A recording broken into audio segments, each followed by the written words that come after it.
Hello বন্ধুরা, দেখো দেখতে পেয়েছো সুন্দর বাজার থেকে শাপলা নিয়ে এসেছি। আর এই চিংড়ি মাছ, লাল চিংড়ি, কেমন এই লাল চিংড়ি দিয়ে শাপলা দিয়ে ভাজা করব।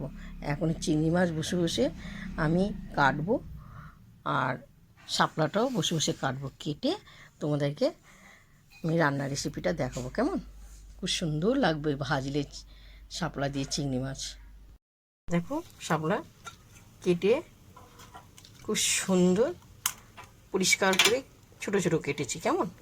আর এই দেখো চিংড়ি মাছগুলো পুরো ছাল ছাড়িয়ে পরিষ্কার করে কেটেছি, দেখতে পাচ্ছ।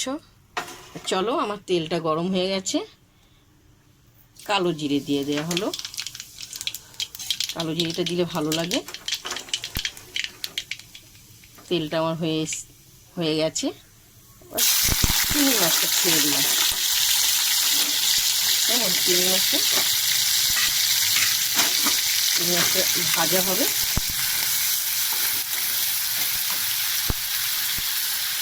এবার স্বাদ মতো হলুদ, নুন আর লঙ্কা পুরো কেটে দেওয়া হয়েছে দু ফালি করে।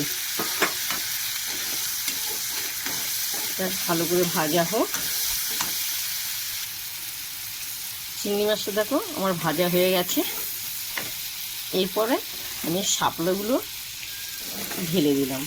শাপলা না ডালও ভালো লাগে, চিংড়ি মাছ দিয়ে ঝোলও ভালো লাগে, আর ভাজাটাও ভালো লাগে।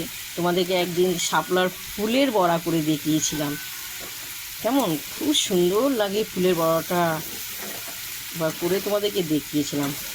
যা হোক, এটা এখন ভাজা হোক। দেখো কি সুন্দর একদম মজে গেছে। এগুলো এই অল্প হয়ে যায়, ভাজলে আরও ভাজা হবে, কেমন শুকনো শুকনো ভাজা ভাজা হবে। দেখো খুব সুন্দর তেলটা বেরিয়ে গেছে, দেখতে পেয়েছো, অপূর্ব লাগবে খেতে যেমনি। আর দেখো এই যে স্বাদ মতো নুন চিনি দেওয়া হলো, এটা দিলে খুবই সুন্দর ভালো লাগে খেতে। চিনিটা অপূর্ব লাগে খেতে। আমি তো এটা দিয়েই ভাত খাবো। আমার শাপলা ভাজাটা এত প্রিয় না।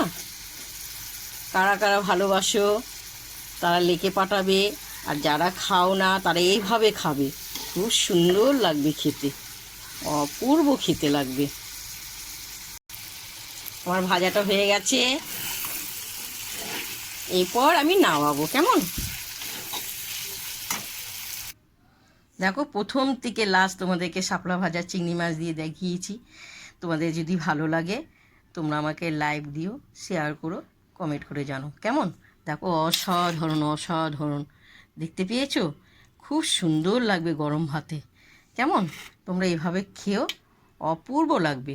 শাপলার ঝোলও ভালো লাগে, শাপলায় চিংড়ি মাছ দিয়ে ভাজাটাও ভালো লাগে, আর ডালও ভালো লাগে, অপূর্ব লাগে খেতে। চলো এখন আমি দুপুরবেলা আমরা খেতে বসবো।